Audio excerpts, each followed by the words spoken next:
বিহারীনাথে বিহারী ভবন হোমস্টেতে যখন পৌঁছলাম তখন ঠিক বিকেল 5টা। দোতলা বাড়িটির একসময় মালিক ছিলেন জমিদার গোবিন্দ দেবরায় চৌধুরী। বহুদিন মারা গিয়েছেন। জমিদার গোবিন্দ দেবরায় চৌধুরীর 2 ছেলে ও 1 মেয়ে, আমেরিকায় স্থায়ী বাসিন্দা। কেউ আর ওনার বাড়িতে আসেন না। জানকী দত্ত বসু বর্তমানে ওই বাড়ি সারিয়ে হোমস্টে হিসেবে পর্যটকদের ভাড়া দেন। জানকী দত্ত বসু অবিবাহিত। একটি আশ্রমে বাগান পরিচর্যা ইত্যাদি করেই জীবন অতিবাহিত করেছেন। বর্তমানে বয়স বেড়েছে, তাই গোবিন্দ দেবরায় চৌধুরীর পুত্র এবং কন্যার অনুমতি নিয়ে ফাঁকা পড়ে থাকা বিশাল ঘরটাকে সারাই করেই তিনি হোমস্টে বানিয়েছেন। লোকেশনটা ভীষণ চমকপ্রদ। হাত বাড়িয়ে বিহারীনাথের পিঠ যেন স্পর্শ করা যায়। ঘরের সামনে দীর্ঘ লম্বা গাছগাছালি ভরা উঠান।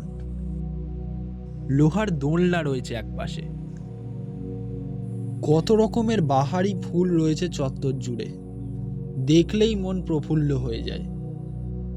জানকীবাবু আমার পরিচিত। বহুবার ফোন করেছেন একটি দিন অন্তত অন্ধকার রাতে বিহারীনাথ জঙ্গলের ওই হোমস্টেতে কাটিয়ে যেতে। নানা কাজে সময় আর হয়ে ওঠেনি। সেদিন জানকীবাবুকে ফোন করে ওনার বিহারী ভবনে যাবার কথা জানাতেই তার কি ফুর্তি। নমস্কার, জীবনের অনুভূতিতে আপনাদের সকলকে স্বাগত জানাই। জীবনে ঘটে যাওয়া এমন কিছু ঘটনা যা আমরা আজ আপনাদের সম্মুখে নিবেদন করতে চলেছি। কিছু ঘটনা ভালো হয়, কিছু ঘটনা খারাপ, এবং এই সকল ঘটনার সম্ভার নিয়ে আজ আপনাদের সম্মুখে নিবেদন করতে চলেছি বিহারী ভবনের ভয়ঙ্কর রাত। লিখেছেন শক্তি কাশ্যপ। শক্তি কাশ্যপ বাংলা কিশোর সাহিত্য ও রহস্য রোমাঞ্চধর্মী গল্পের একজন পরিচিত লেখক। তিনি বিশেষ করে কিশোরদের জন্য ভৌতিক, রহস্যময় ও রোমাঞ্চকর গল্প লেখার জন্য পাঠকমহলে জনপ্রিয়। তার লেখা বিভিন্ন সময়ে শিশু কিশোর পত্রিকা, যেমন বিহারী ভবনের ভয়ঙ্কর রাত গল্পটিও তার এমনই একটি ভৌতিক রহস্যধর্মী রচনা। তবে শক্তি কাশ্যপ সম্পর্কে বিস্তারিত ব্যক্তিগত তথ্য, যেমন তার জন্মস্থান, তার জন্ম তারিখ, শিক্ষা জীবন বা পারিবারিক তথ্য সর্বসাধারণের জন্য খুব বেশি প্রকাশিত নয়। শুরু হচ্ছে আমাদের আজকের গল্প। আমাদের গল্প পাঠে রয়েছেন অনিক সেন। গল্পের সূত্রধর আমি, আপনাদের নতুন সদস্য বুড়ো দাদু।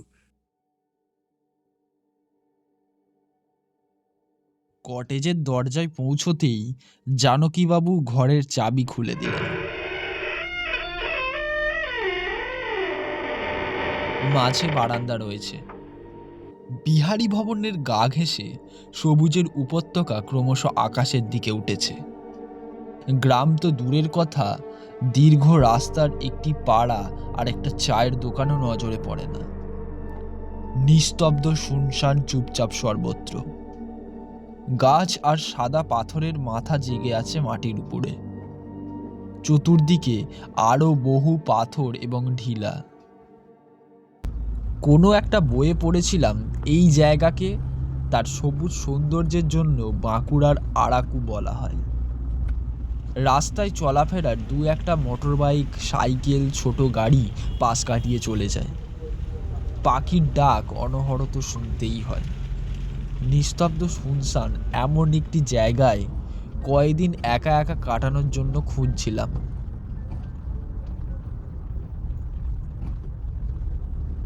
গাড়ি চালাতে চালাতে বিশ্বনাথ ড্রাইভার বলল, স্যার, একটা বিষয় লক্ষ্য করেছেন? আমি বুঝতে না পেরে হাঁ হয়ে প্রশ্ন করলাম, কি বলতো? স্যার, লক্ষ্য করুন, দীর্ঘ জঙ্গল, অথচ পাহাড়ের ভিতরে কোনো কিন্তু কুকুর নেই। আমি বললাম, এখানে খাবার কোথায় বিশ্বনাথ? দোকান নেই, কিচ্ছু নেই, কুকুর এখানে থাকবে কেন? বিশ্বনাথ বলল, তা নয় স্যার, কুকুরের খাবার অভাব কোথাও হয় না।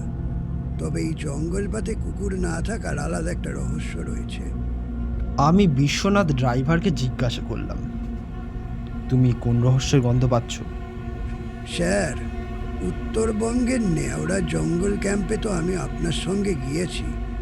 ময়নাগুড়ি থেকে উত্তরে গরুমারা জঙ্গলের রাস্তার একে পাশে গরুমারা, অন্য পাশে লাঠাগুড়ি নেওড়া বনপথ। ময়ূরের ঝাঁক আপনার সঙ্গেই দেখেছি। নেওড়ার জঙ্গল ক্যাম্পের কটেজেও রাত কাটিয়েছি। শুনিয়েই বিশ্বনাথ গাড়ি চালাতে চালাতে পিছনে ঘাড় ঘুরিয়ে বলল, বলুন তো স্যার, সারা জঙ্গল, জঙ্গলের আশপাশ নেওড়া কটেজের ইতিউচি কুকুর দেখেছিলেন? আমি যেন ভ্যাবা চাকা খেয়ে গেলাম। বিশ্বনাথকে বললাম, ঠিকই তো বলেছ, কুকুর দেখেছি বলে তো মনে পড়ছে না, বরং বাইসন হরিণ প্রচুর দেখেছি। বিশ্বনাথ বলল,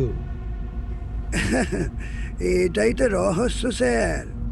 গরুমারা ও নেওড়া জুড়ে প্রচুর ময়াল, হায়না, নেকড়ে ও চিতাবাঘ থাকে।